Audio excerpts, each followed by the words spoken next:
Hola, soy Cristóbal del Cerro y les voy a hablar un poco sobre los orígenes de la matemática en el Antiguo Egipto. Antes de comenzar a hablar de los aportes matemáticos egipcios, conozcamos un poco sobre los primeros documentos que el hombre registró. Hace cerca de 4000 años antes de Cristo ya existe una forma primitiva de escritura, con una ordenación lineal de símbolos, y esto en el Valle del Nilo y Mesopotamia. Estos registros eran del tipo pictográfico. ¿Qué significa esto del tipo pictográfico? O sea, eran dibujos sobre piedra. Aquí podemos ver una imagen, ¿verdad?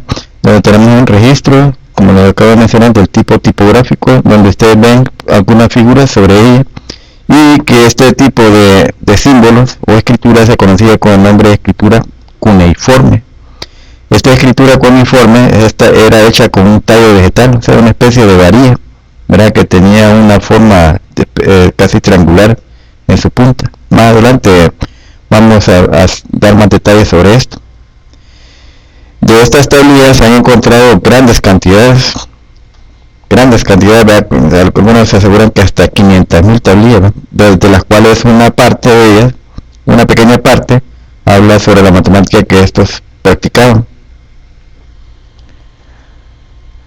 Estas tablillas se lograron descifrar o interpretar hasta en 1870. Es más, empezaron a descifrarla, y esto gracias a una crónica de una victoria de Darío sobre Cambridge, y estaba escrito en 3 lenguajes o 3 lenguas, en el persa, el elamita y el babilonio. El persa era muy similar al lenguaje que los babilonios practicaban, ¿verdad? O hablaban. Entonces, gracias a esta tablilla se logró empezar a descifrar toda la escritura de los babilonios. Y hasta el segundo cuarto del siglo XX se tuvo una idea clara de este lenguaje. En 1799 se descubrió otra tabla, conocida como la tabla Rosetta, de la cual podemos ver una imagen aquí al lado derecho. Esta tabla estaba escrita también en 3 lenguas, ¿no? Estaba escrito en el demótico, griego y jeroglífico. Entonces, con esto se logró descifrar la escritura de los egipcios, que uno de los lenguajes que ellos practicaban era el jeroglífico, la escritura jeroglífica. Entonces, gracias a esta tabla se pudieron también empezar a descifrar los escritos de los egipcios, con lo que se descifró hasta el sistema de numeración egipcio de hace 5000 años, ¿no? El cual estaba estructurado en base a 10, utilizaba un sistema iterativo, o sea que hacía uso repetitivo de los símbolos que utilizaban para escribir números, y utilizaron símbolos para las primeras 6 potencias de 10. Los símbolos que ellos utilizaban, los egipcios, eran estos, usaban un bastón para el 1, una cuerda para el 10, una cuerda enrollada para el 100, una flor de loto para el 1000, un dedo apuntando hacia arriba para el 10.000, un renacuajo o una rana para el 100.000, y un hombre arrodillado, que en realidad era un esclavo, para el 1.000.000. Esto normalmente lo usaban los faraones para efecto de indicar cuántos esclavos habían atrapado en alguna batalla en particular. Veamos algunos ejemplos de números escritos en jeroglífico. Por ejemplo, acá vemos un bastón para el 1, 2 bastones para el 2, 3 bastones para el 3, y así sucesivamente hasta llegar al 9. El 10, ya lo hemos mencionado, es una cuerda. El 20 entonces serían 2 cuerdas. El 30, 3 cuerdas. Miren, aquí estamos haciendo uso repetitivo de los símbolos. Para el 40, 4 cuerdas. Para el 100, una cuerda enrollada. Si quisiéramos representar el 200 serían 2 cuerdas enrolladas, ¿no? El 1000, una flor de loto, que si quisiéramos representar el 2000 serían 2 flores de loto, una a la par del otro. Aunque no necesariamente a la par, que de eso ya vamos a hablar luego. Y así sencillamente. Veamos otros ejemplos, ya de números en particular. Por ejemplo, aquí en pantalla tengo 2 cantidades. Aquí tengo el 3244. ¿Por qué? Porque miren, aquí hay 3 flores de loto, que esto representan 3000 unidades Tenemos dos cuerdas enrolladas, que esto representan 200 unidades, 4 cuerdas de 10, ¿verdad? Entonces representan 40, y aquí 4 bastones, 4 unidades, ¿verdad? Entonces tenemos 3244. Aquí abajo tenemos el 21.237, 21.000, ¿por qué? Porque el 20.000 se obtiene con estos dos dedos apuntando hacia arriba. Entonces aquí tenemos 20.000, aquí tenemos 1000, aquí tenemos 200, aquí 30 y aquí 7. Aquí tenemos el 21.237.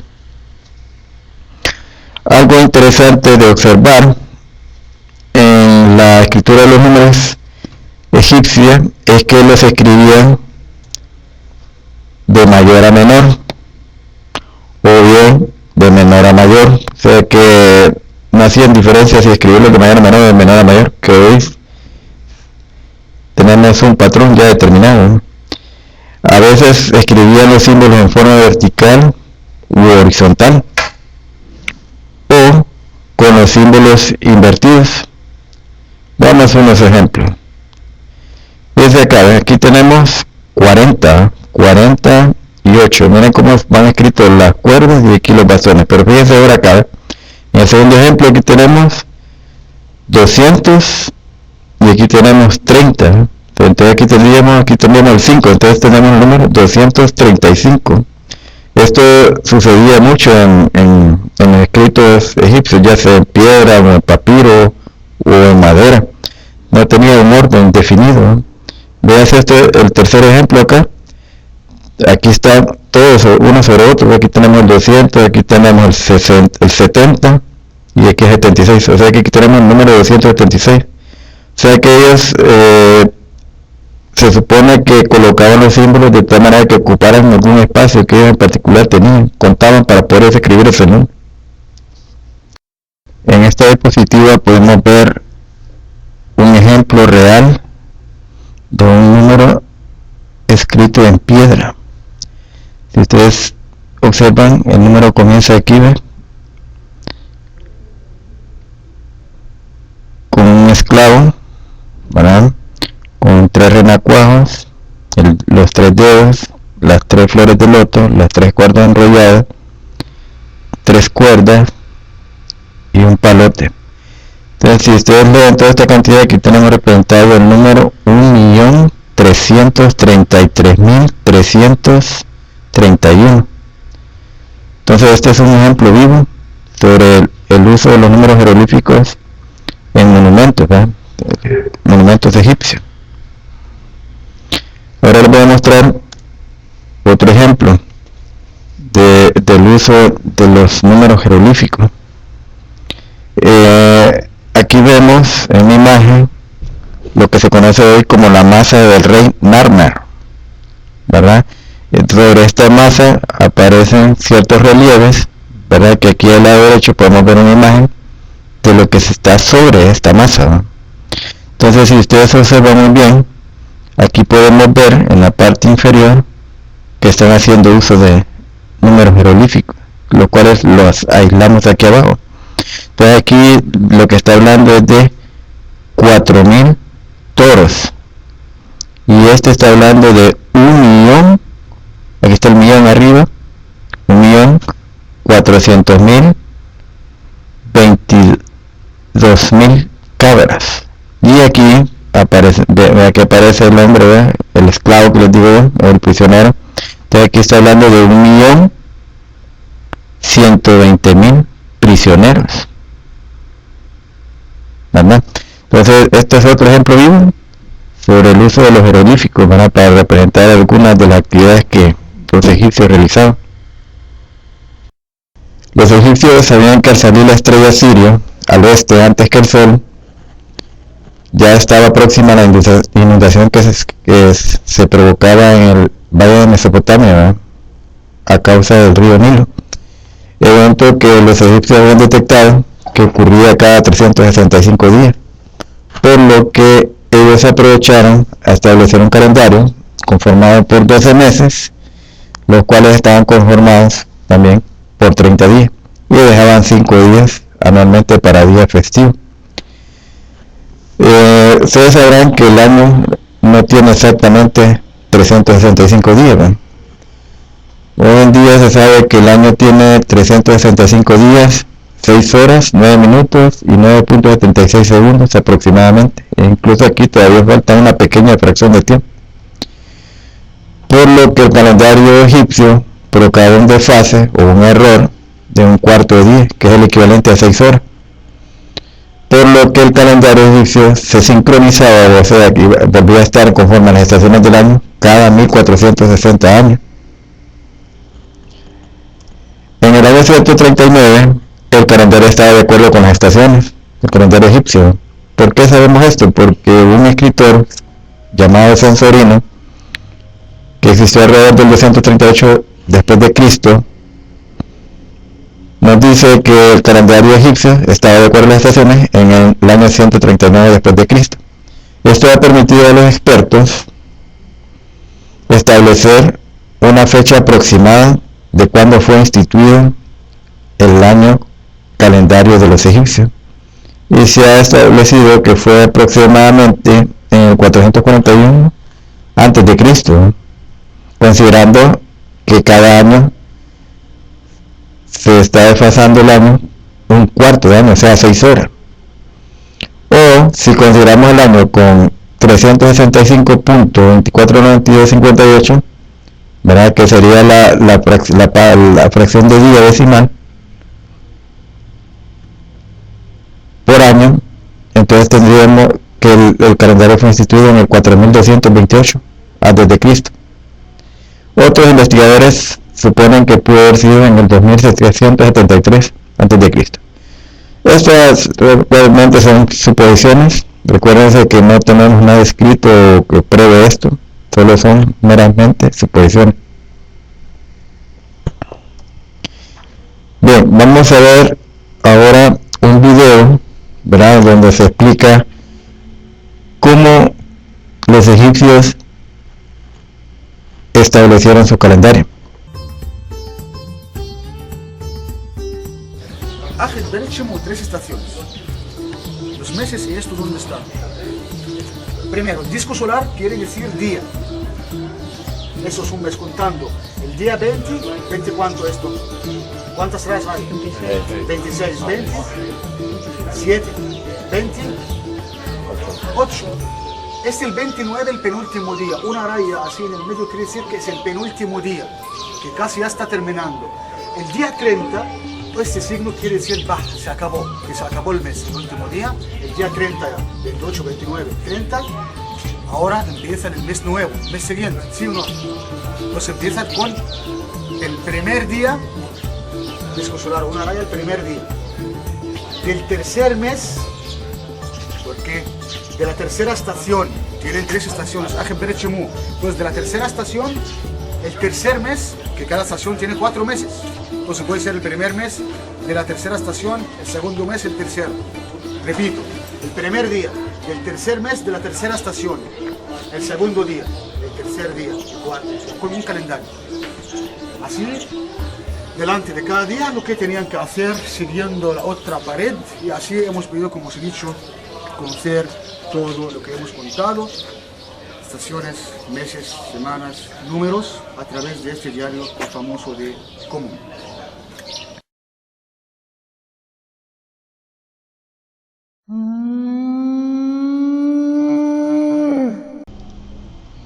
Bien, espero que hayan comprendido lo que el investigador o el arqueólogo nos explicó sobre el calendario, ¿eh? Ahora hablemos un poquito sobre el sistema de notación jeroglífico. Los egipcios solían contar exactamente y sus medidas eran muy precisas, aunque algunas veces eran un tanto imprecisas y no lo decían, ¿no? Pero algunos hechos demuestran que sí eran muy precisos en sus cálculos. Lo demuestran sus pirámides que construían en función de la estrella polar. Por ejemplo, la gran pirámide de Giza, se dice que el perímetro de la base entre la altura de la pirámide es igual a 2pi, aunque algunos arqueólogos o investigadores o expertos aseguran que esto no es del todo cierto, pero estas son posiciones, ¿no? Porque en lo que respecta a la historia hay varias posiciones. Bien, de los escritos más antiguos de Egipto que nos han llegado hasta la fecha, uno de los más importantes, que diría que es el más importante, es el papiro de Ames o de Rin, que es un documento, ¿verdad?, que tiene una longitud de 6 metros por 33 centímetros, con 87 problemas resueltos, ¿no?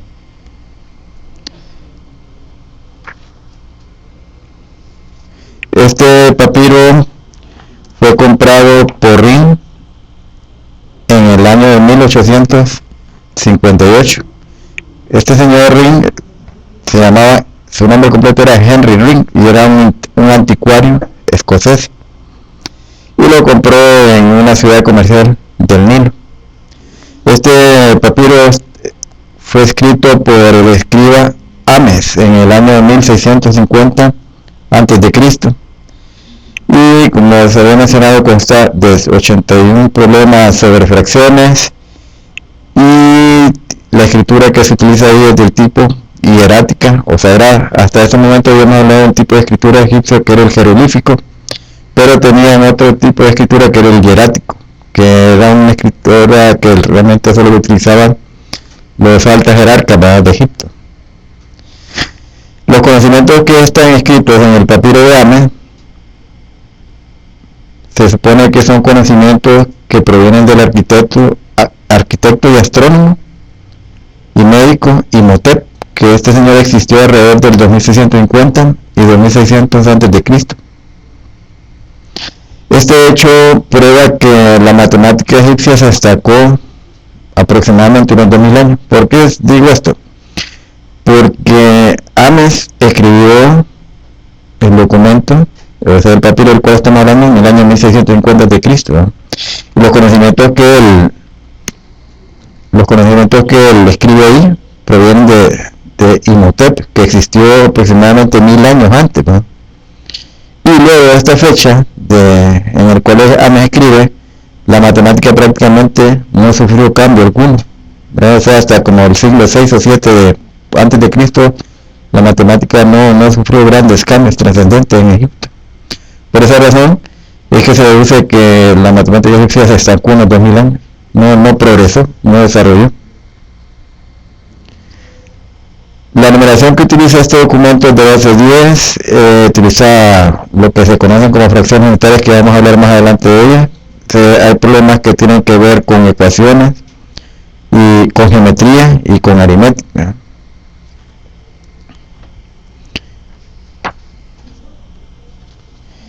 Hablando un poquito más de la escritura hierática, que es la escritura que utiliza el papiro de Ames, es una escritura que fue predominante desde el año 2500 a.C. hasta aproximadamente el año 600 a.C.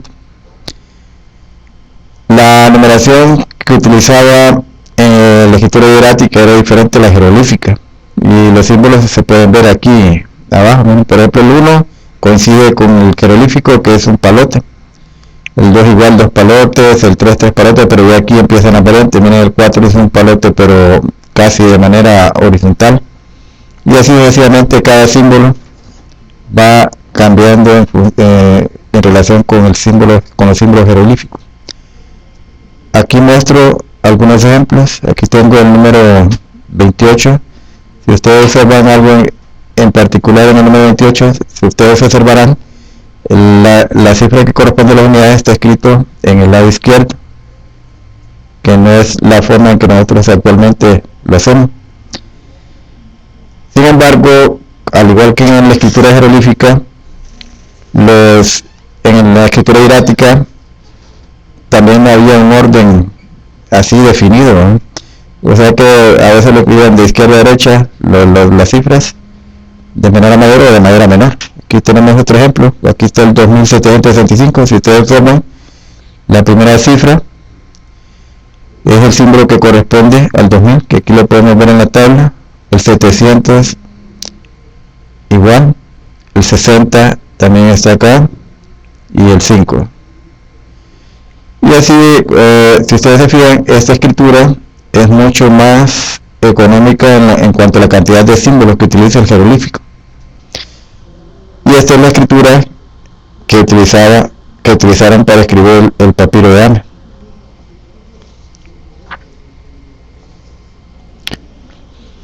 Los egipcios en el papiro de Ame también hicieron uso de las fracciones, y estas se supone que aparecieron en la edad de bronce, que esto fue allá por el año 3000 a.C. Para las fracciones se utilizaron ciertas notaciones especiales en jeroglífico, llamadas fracciones unitarias.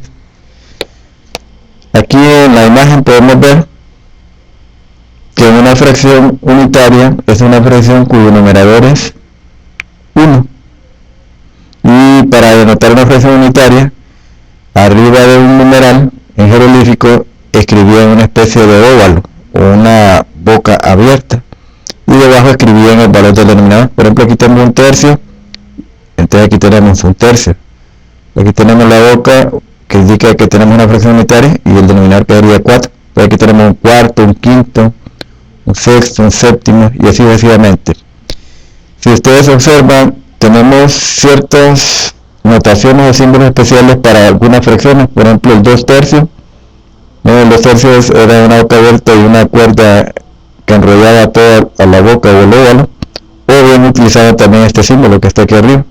Solo la boca y dos rayitas, una más pequeña que la otra.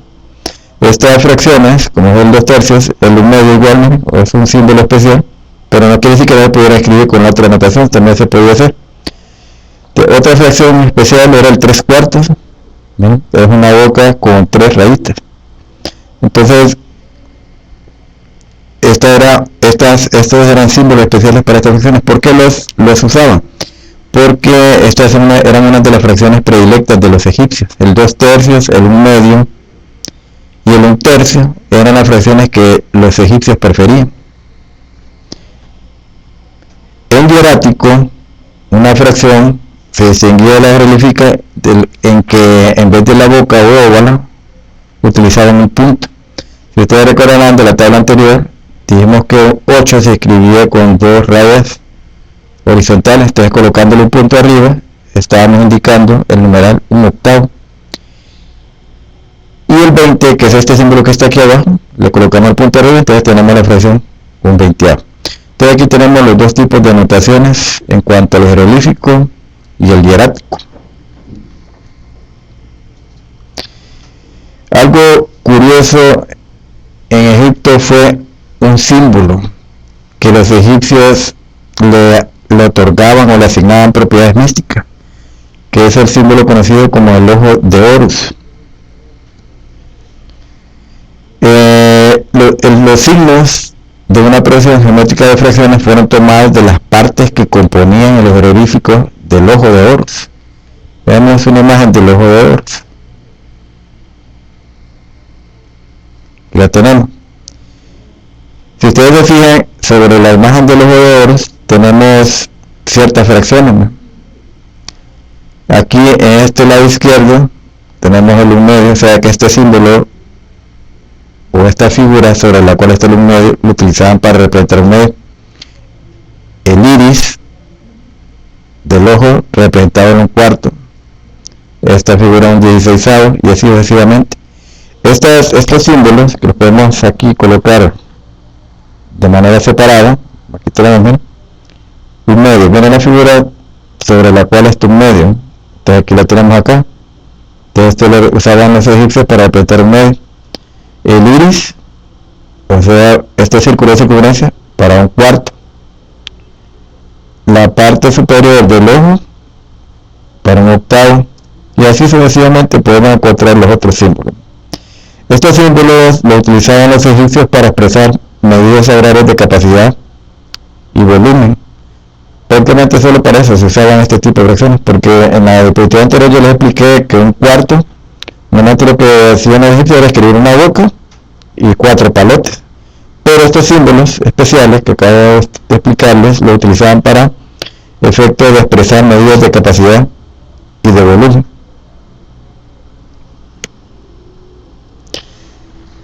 Los sea que estos símbolos combinados permitían medir la cantidad de gramos o harina que se intercambiaban cotidianamente. Por ejemplo, una unidad de medida que utilizaban los egipcios era el ecat. Entonces el ecat viene siendo aproximadamente un poco más de 4 litros. Entonces esta unidad la fraccionaban o la dividían, y al dividirla, si necesitaban escribir las cantidades, usaban estos símbolos. O sea, para efectos de trueques, ¿no? Porque ellos en ese entonces prácticamente no usaban ningún tipo de moneda, sino que lo que hacían era intercambiar productos, ¿no?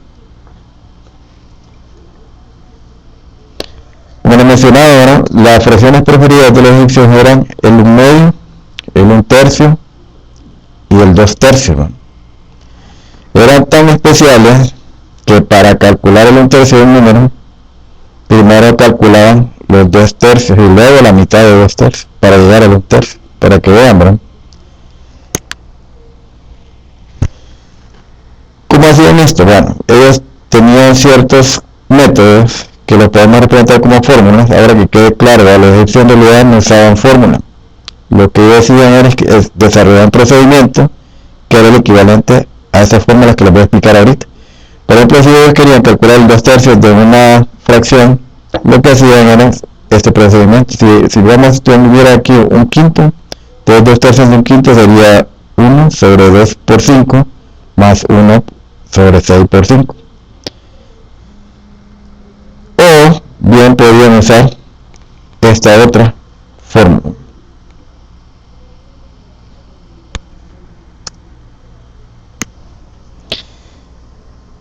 Toda fracción de la forma m sobre n, excepto el 2/3, que era una de las fracciones favoritas de los egipcios, la reescribían como la suma de 2 o 4 fracciones unitarias. Recuerden que las fracciones unitarias son aquellas fracciones cuyo numerador es 1. Veamos un ejemplo acá. Por ejemplo, acá tengo la fracción 2 sobre 61. Entonces la descomposición de esta fracción en fracciones unitarias sería esta. Si ustedes se fijan aquí, ustedes ven un cúmulo de símbolos, pero se pueden distinguir claramente las fracciones unitarias. Por ejemplo, acá vamos a usar nuestro puntero marcador. Por ejemplo, aquí tenemos una fracción, ¿no? Que sería la fracción un cuarentavo, ¿no? Aquí tenemos otra fracción que sería 1 sobre 244, y aquí otra fracción. O sea, se pueden distinguir claramente 1 sobre 488 y 1 sobre 610. En la mayoría del tiempo egipcio antiguo, ellos no utilizaban ningún símbolo para separar las fracciones, ¿no? Hasta mucho después. Entonces ellos no usaban estas fracciones, esta que vemos aquí en el lado izquierdo, sino que las separaban como la suma de 2 o más fracciones unitarias. Veamos otro ejemplo. Bueno, por ejemplo, aquí 40 séptimos escrito como fracción unitaria sería esta cantidad. Ahora bien, si la fracción que ellos tenían era mayor que 1, fragmentaban la parte entera correspondiente y la parte fraccionaria la reescribían como una suma de fracciones unitarias. Entonces, si ustedes se ven, estos son 3 ejemplos de fracciones impropias, o sea, de fracciones mayor que la unidad. Por lo tanto, además de estar compuesta la suma por fracciones unitarias, también están conformadas por un número entero. Para facilitar estos cálculos, los egipcios construyeron algunas tablas. Por ejemplo, construyeron una tabla donde expresaban fracciones de la forma 2 sobre n. O sea, que si tenían ellos una fracción de la forma 2 sobre n, por ejemplo 2/3, ya tenían, o bueno, 2/3 no, porque ya era una de las fracciones favoritas, digamos 2/5, entonces ya tenían una tabla donde ya la tenían descompuesta, no se complicaban ya buscando esa fracción. Veamos la tabla. Aquí, por ejemplo, tengo una primera columna, donde esta primera columna lo que representa es el denominador. El numerador ya sabemos que va a ser 2. Entonces, por ejemplo, aquí, si tenemos el dato de la segunda fila, esta sería la descomposición de la fracción 2/5, como la suma de dos fracciones unitarias. O sea que si usted suma un tercio más un quinceavo, lo que va a obtener es 2/5. Entonces, y así sucesivamente. Por ejemplo, un 33avo, su descomposición sería 1 sobre 22 más 1 sobre 66. Y así podemos seguir. Entonces, todas estas son descomposiciones de fracciones de la forma 2 sobre n. Ahora, podría preguntarse cómo lograron ellos construir esta tabla. Existen varias teorías de cómo las construyeron. Algunas de las sumas pudieran haber utilizado cualquiera de las siguientes fórmulas. Ahora bien, vamos a volver a recalcar, los egipcios no usaban fórmulas, sino que es procedimiento. Pero los procedimientos podrían ser equivalentes a las fórmulas que les voy a mostrar ahorita. Por ejemplo, estábamos hablando ahorita de las fracciones de la forma 2 sobre n. Entonces, ¿qué pudieran haber hecho los egipcios? Que escribían 1 sobre el denominador de la fracción dada, o sea, n aquí, más 1 entre 2, más otra fracción, 1, volvían a escribir el denominador acá y aquí también, simplificaban esta fracción y ya tenían su suma de fracciones unitarias. Esto lo pueden comprobar con algunas de las fracciones que están en la tabla de la diapositiva anterior. Ya vamos a ver un ejemplo. Pero antes, veamos otra fórmula. Esta es otra fórmula. Si tenemos una fracción siempre de la forma 2 sobre n, entonces podríamos descomponer el n con el producto de dos factores, que en este caso los llamamos p y q. Entonces luego aplicamos esta fórmula. Pero recuerden que los egipcios no usaban fórmulas, lo que usaban eran procedimientos, pero eran equivalentes probablemente a esta fórmula. Entonces esto me da una fracción unitaria más otra fracción unitaria. Y hay una tercera fórmula, que es la de calcular los 2/3 de una fracción. O sea que si yo tengo la forma 2 sobre n, lo que puedo hacer es descomponer el denominador con el producto de 3 por otro número. Porque miren que aquí 2 por 1 es 2. Yo lo que buscaría es descomponer el denominador con el producto de 3 por otro factor, ¿no? Esto solo se puede hacer en ciertas fracciones, ¿no? Y aplicamos la fórmula. Veamos ahora unos ejemplos. Supóngase que queremos descomponer 2 onceavos. Aplicando la primera fórmula, que es la que estoy mostrando acá en la pantalla, 2 sobre n. En este ejemplo, n sería 11. Entonces sustituiríamos acá en n el valor de 11 que se muestra, y luego lo que procede es hacer los cálculos que corresponden, y lo que obtenemos entonces es que 2 onceavos es equivalente a 1/6 más 1/66. Por lo tanto, aquí tenemos expresado 2 onceavos como la suma de dos fracciones unitarias. Este resultado ustedes lo pueden encontrar en la tabla de las expresiones de la forma 2 sobre n que les mostré, ¿no? Veamos otro ejemplo. Supongamos que tenemos 2 sobre 35. Entonces para este ejemplo vamos a usar la segunda fórmula, que es la forma 2 sobre p por q. Entonces, si usamos esta fórmula, habría que buscar reescribir el número 35 como el producto de dos factores, ¿no? Estos dos factores podrían ser 7 y 5. 7 por 5, 35. Entonces, si tomamos esta descomposición, tenemos que p vale 5 y que q vale 7. Al sustituir estos dos valores en la fórmula que tenemos acá, nos queda esta expresión. Luego lo que procede es simplificar, voy a hacer los cálculos correspondientes y obtenemos entonces la suma de un 30avo más un 42avo. Entonces lo puedo verificar que la suma de estas dos fracciones nos da 2/35. Y también lo pueden verificar que está en la tabla que los egipcios construyeron. Ahora vemos un ejemplo con la tercera fórmula. Supongo que tenemos 2/15. Entonces 2 quinceavos, si aplicamos la tercera fórmula, que es 2 tercios por 1 sobre P, entonces lo que nos pide esta fórmula es que después pongamos 2 quinceavos en el producto de una fracción que es 2 tercios por 1 sobre P, que no es cosa complicada, ¿verdad? Que solo es escribir 2 tercios por 1 quinto, porque el denominador 5 de 1 quinto multiplicado por el denominador de 2 tercios, que es 3, nos da 15. O sea que este método o esta fórmula lo que nos pide es descomponer el denominador en un producto donde uno de los factores es 3. Lo que hay que hacer es buscar el otro número. Por ejemplo, si aquí fuera, digamos, 33, pues aquí sería 3 por 11. Aplicando la fórmula, entonces tenemos que P sería este valor 5. Entonces lo tenemos que sustituir acá en P. Sustituido tenemos entonces 1 sobre 2 por 5 más 1 sobre 6 por 5. Simplificado tenemos un 10avo más un 30avo. Entonces tenemos que 2 quinceavos es equivalente a la suma de fracciones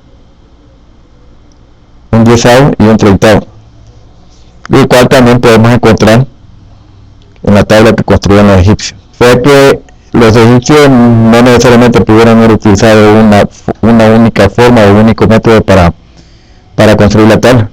Y estas, como les vuelvo a repetir, son suposiciones de los expertos que han estudiado estas tablas.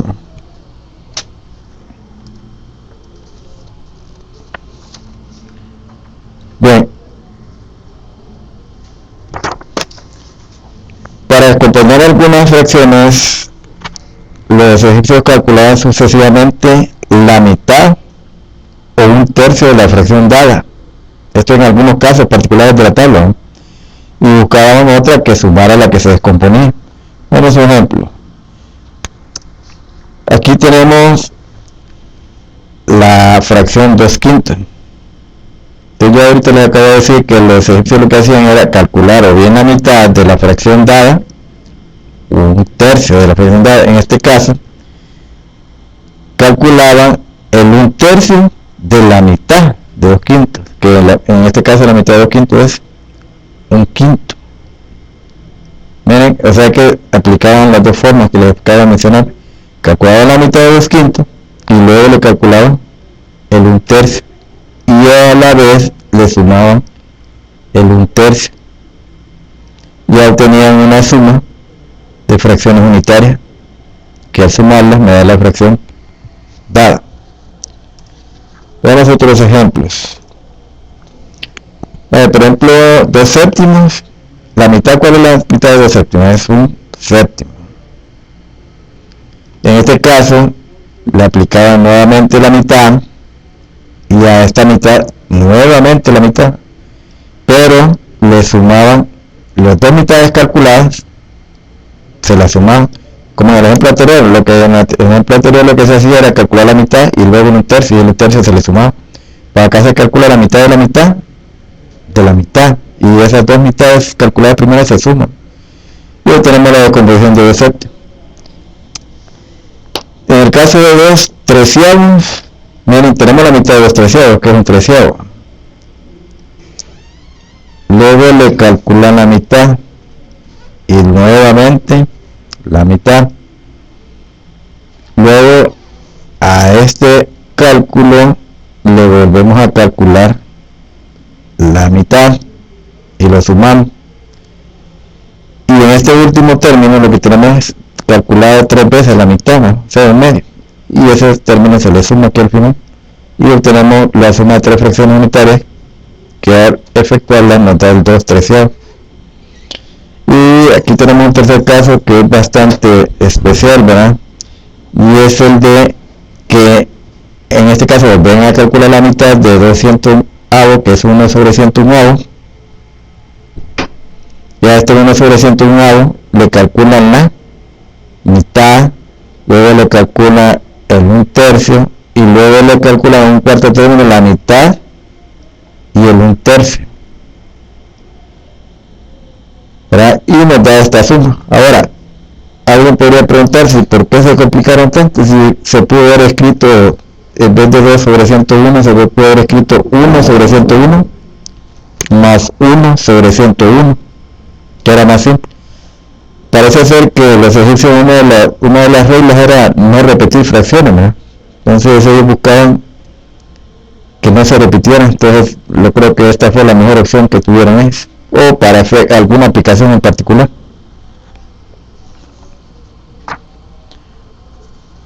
Bueno, estas son algunas de las curiosidades encontradas, ¿verdad?, en las sumas obtenidas por los egipcios, ¿no?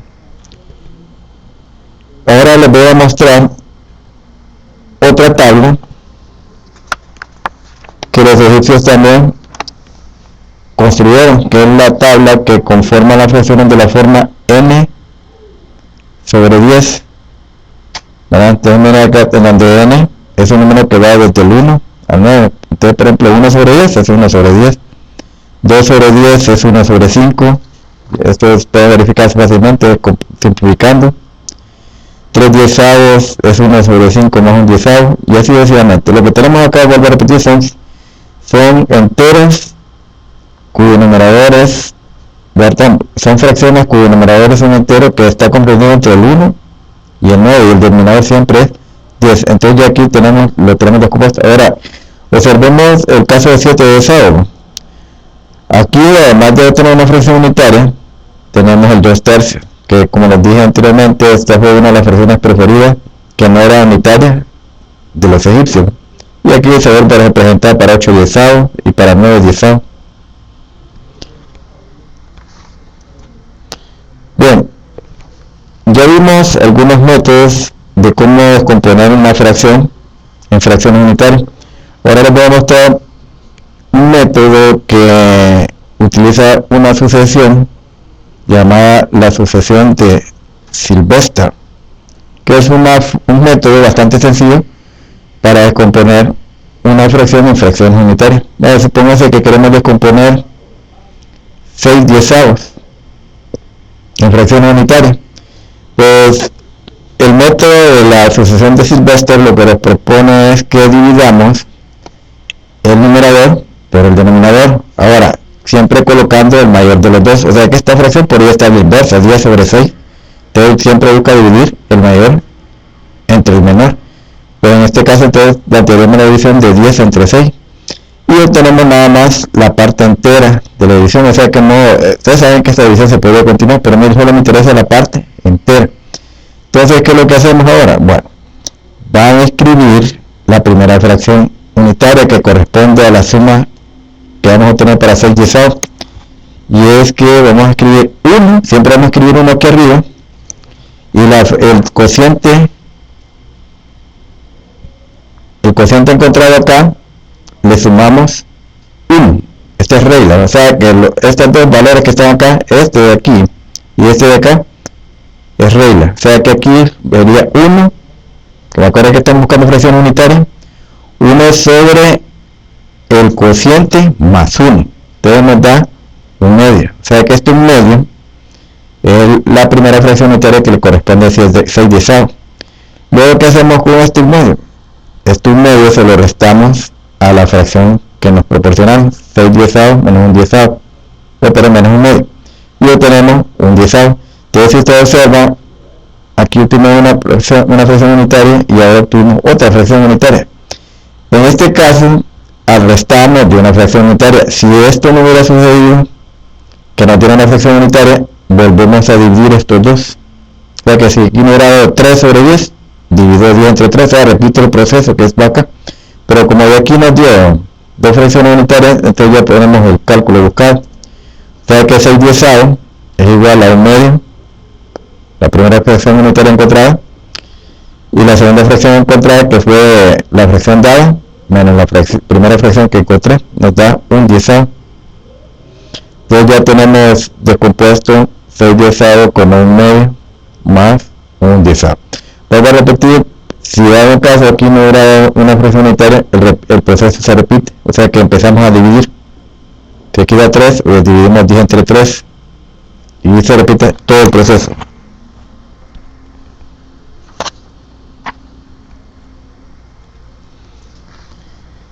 De los 86 problemas, los primeros 6 de los primeros 6 del papiro de Ames tratan sobre la repartición de 1, 2, 7, 8 o 9 bazas de pan entre 10 hombres.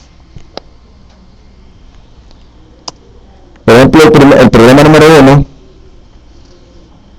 pide mostrar que a cada uno de 10 hombres les corresponde un 10avo de una hogaza de pan. Voy a repetir, tenemos 10 hombres, ¿no? Y solo tenemos una hogaza de pan. Entonces lo que aquí muestra en este problema Ames es que a cada hombre le va a corresponder un 10avo del pan, que hoy en día ustedes saben que es simple de verificar o de visualizar, pero Ames hizo una operación bastante complicada que la vamos a ver a continuación. Comienza diciendo Ames que a un hombre solo le corresponde un 10avo. A un hombre le corresponde un 10avo. Este dato lo toma acuerden que vamos a trabajar siempre solo con fracciones unitarias, ¿no? Este dato lo toma de la tabla de n sobre 10, o sea que a un 10avo le corresponde un 10avo. Luego dice que a 2 hombres le corresponde 2 10avos, ¿no? Pero de la tabla 2 sobre n podemos decir que 2 10avos es equivalente a un quinto. Entonces aquí ya vamos diciendo que a un hombre le corresponde un 10avo del pan, a 2 hombres solo le corresponde un quinto. Luego lo que va haciendo es va duplicando estos cálculos. O sea que aquí teníamos primero un hombre, ¿no? Aquí 2 hombres, o sea el doble de 1, y ahora tenemos 4 hombres, el doble de los 2 hombres, ¿no? Entonces aquí tendríamos, como a los 2 hombres le corresponde un quinto, entonces a los 4 le corresponderían 2 quintos. Si ustedes se fijan, este 2 quintos es una fracción, ¿verdad?, cuyo numerador es 2 y corresponde a la primera tabla que les mostré. Entonces, tomándolo de la primera tabla, tenemos que 2 quintos es equivalente a un tercio más un quinceavo. Luego seguimos el proceso de duplicar. Si aquí teníamos 4 hombres, el siguiente cálculo es 8 hombres, ¿verdad?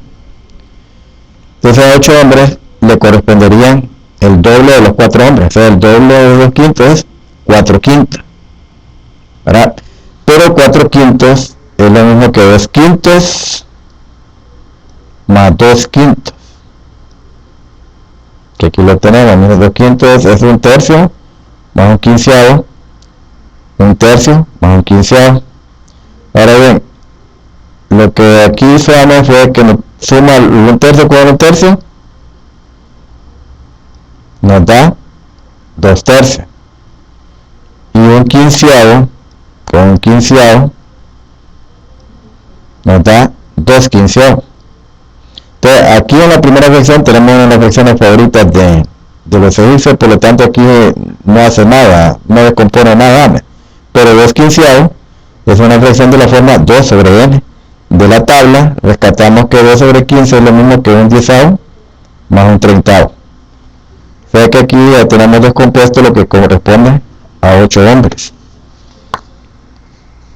Ahora, recuerden que lo que queremos es averiguar cuánto le corresponde a cada uno, o cuánto, es que estamos queriendo demostrar que a cada hombre le corresponde un 10avo, entonces a los 10 hombres le tiene que tocar, le tiene que hacer en total el pan completo. Entonces, los 10 hombres sería lo que le corresponde a 8 hombres, que es esto,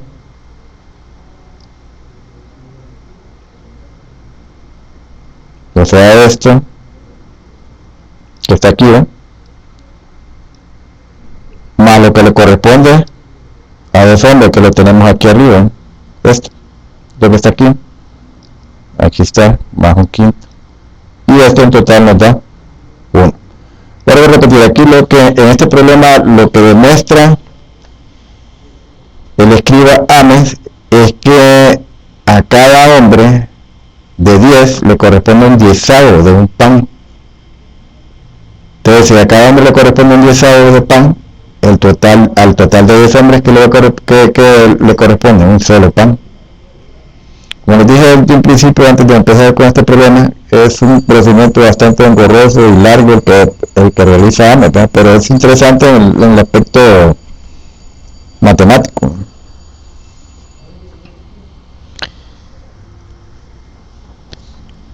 Entre las operaciones aritméticas, la preferida de los egipcios era la suma. Esa era la operación predilecta de los egipcios. Casi todas las operaciones que ellos realizaban giraban alrededor de esta operación. Por ejemplo, para multiplicar, lo que decían era duplicar, o sea, ir sumando de 2 en 2. O para dividir, calculaban la mitad. Y de vez en cuando, o ocasionalmente, utilizaban la regla de la multiplicación por 10, ¿verdad? En algunos escritos o algunas operaciones a veces usaban un signo para las operaciones de resta y suma, que en realidad eran 2 piernas. Aquí, si ustedes fijan, lo que tenemos dividido son 2 piernas, nada más que las piernas aquí como que van caminando hacia la izquierda y aquí las piernas caminando hacia la derecha. Entonces, esta corresponde al signo menos y esta corresponde al signo más. Bien, veamos ahora un ejemplo de cómo multiplicaban los egipcios. Como les acabo de comentar, lo que ellos hacían era ir duplicando, ¿no? Entonces, por ejemplo, si queremos multiplicar 23 por 15, ¿qué es lo que hacían los egipcios? Entonces lo que hacían era ir duplicando el 23. Vaya, la primera duplicación, ¿cuál sería la primera duplicación de 23? Sería 46. Entonces este 46, lo que tenemos aquí inmerso es el cálculo de 2 veces 23. Luego este 46 lo duplicaba nuevamente. Entonces nos da 92. Y en este 92, ¿qué es lo que está inmerso? ¿Qué operación está inmersa? Está inmersa 4 veces 23.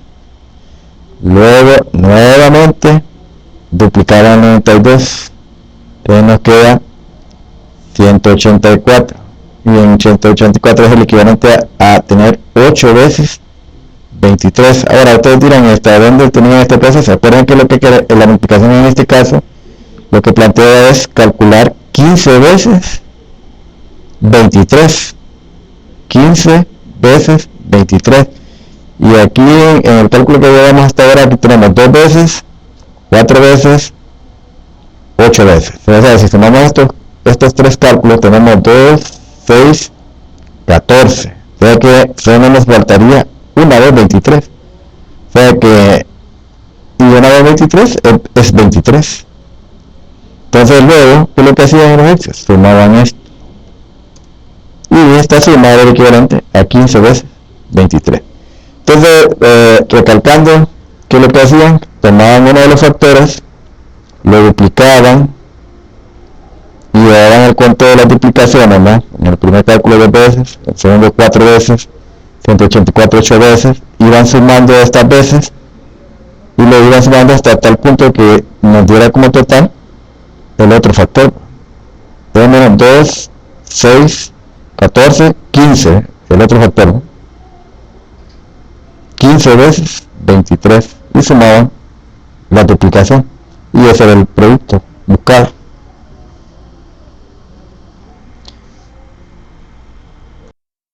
Bien, para dividir, los egipcios invertían la duplicación que se hacía en la multiplicación.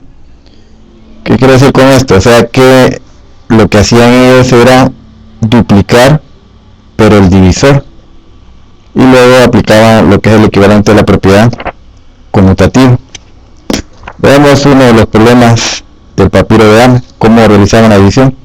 El problema 70 del papiro de Ames se plantea la división de 100 entre 7 más un medio más un cuarto más un octavo. Entonces, según lo que les acabo de explicar, cómo efectuaron esta división los los egipcios, pues lo que hacían ellos era aplicar el divisor.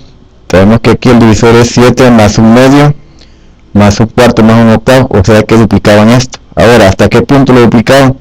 La idea era ir duplicando a tal punto que se llegara a acumular 100, pero en este problema hay un cálculo bastante interesante al final para llegar a 100. Bueno, entonces empecemos duplicando 7 más un medio más un cuarto. 7 duplicado es 14, un medio duplicado es 1, pero 14 más 1 es 15, y un cuarto duplicado es un medio, y un octavo duplicado es un cuarto. Entonces aquí llevamos también un conteo de cuántas veces vamos duplicando, al igual que en la multiplicación. Entonces aquí duplicamos una vez, entonces tenemos que ya llevamos 2 veces el divisor. Nuevamente duplicamos. Entonces la duplicación de 15 es 30, pero la duplicación de un medio es 1, y 1 más 30 sería 31, y la duplicación de un cuarto es un medio. Hasta aquí este valor tiene acumulado 4 veces el divisor. Nuevamente se duplica, la duplicación de 31 es 62, y la duplicación de un medio es 1, y 62 más 1 63. Entonces hasta aquí tenemos acumulado 8 veces el divisor. Bien, recuerden que lo que queremos nosotros es llegar a acumular 100 unidades, pero si seguimos el proceso de duplicar 63, ¿verdad?, llegaríamos a 126, lo cual se extralimita a 100. Pero resulta que los egipcios de alguna manera sabían que los 2/3 del divisor era equivalente a 5 más un cuarto. O sea que 2/3 veces el divisor era 5 más un cuarto. Entonces, este valor, estos tres valores, si los sumamos, nos va a dar igual a 99 3/4, ¿verdad? Que ya está próximo a 100, pero nos faltaría un cuarto. Ahora bien, solo para mantenerlo en mente, ¿verdad?, este valor corresponde a 4 veces el divisor, este 63 a 8 veces el divisor, 5 más un cuarto, 2/3 veces el divisor. O sea que aquí ya llevamos un acumulado de resultado que buscamos. Lo que pasa ahora es que necesitamos acá, nos falta un cuarto para llegar a 100. Es aquí uno de los artificios interesantes que el escriba Ames aplica, y es que dice lo siguiente: tenemos que 8 veces el divisor, aquí lo tenemos, 8 veces el divisor es 63. Luego lo que se hace es que se descompone el 8 en un producto de 2 factores, ¿verdad?, de tal manera que aparezca el 4. Recuerden que aquí lo que nos falta es un cuarto, entonces buscamos acá el cuarto, y tenemos, o sea que lo que hacemos es pasar el 4 para este lado y el 63 para este lado.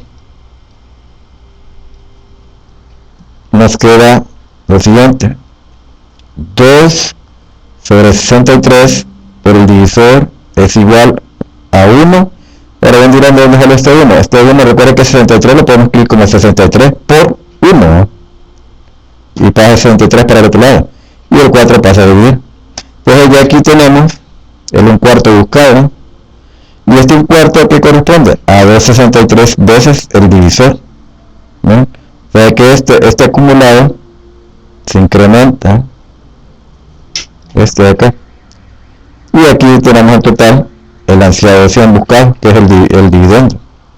Entonces, ¿cuántas veces se tuvo que operar el divisor para llegar a 100? Bueno, 4 veces, 8 veces, 2/3 veces el divisor, y 263 veces el divisor. Por tanto, tenemos acá que 100 entre 7 más 1 menos un cuarto más un octavo es igual, ¿ven?, a 4 más 8 más 2/3 más 263. Lo que tengo aquí encerrado.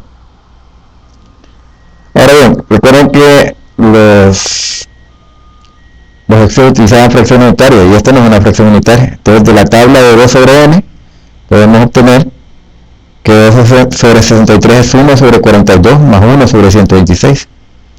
Desaparecemos los paréntesis y ya tenemos un entero, 2 tercios, una de las fracciones favoritas de los egipcios y 2 fracciones unitarias.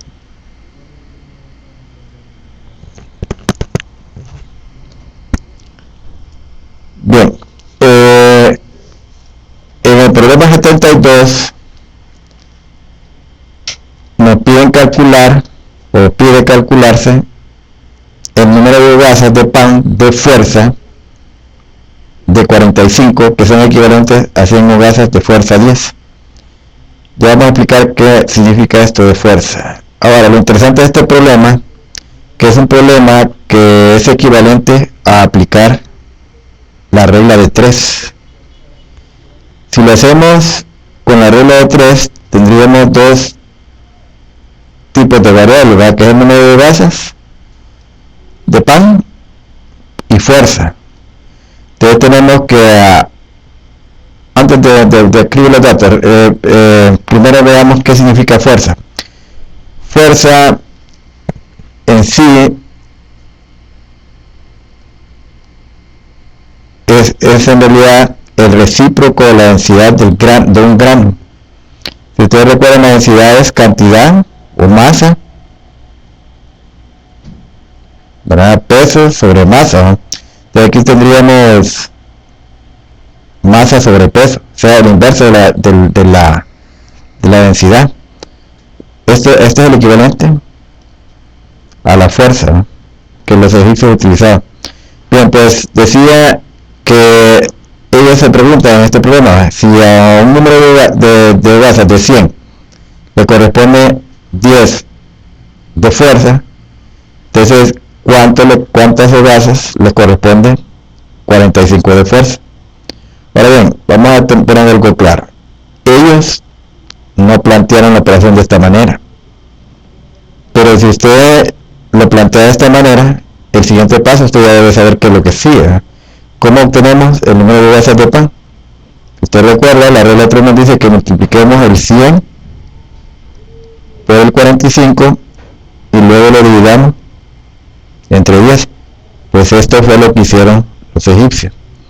Multiplicaron en realidad 100 entre 10, ellos dividen 100 entre 10, que es lo mismo que multiplicar 100 por 45 entre 10. Este es el cálculo que muestra el papiro, ¿no?, que es, como les vuelvo a repetir, el equivalente a aplicar la regla de 3. Y entonces dan como respuesta que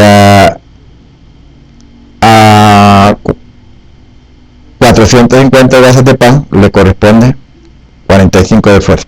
Pero lo interesante de este ejercicio, vuelvo a repetir, es el hecho de que los egipcios ya resolvían problemas que tenían que ver con la regla de 3. Bien, ahora vamos a ver otro problema todavía bien interesante.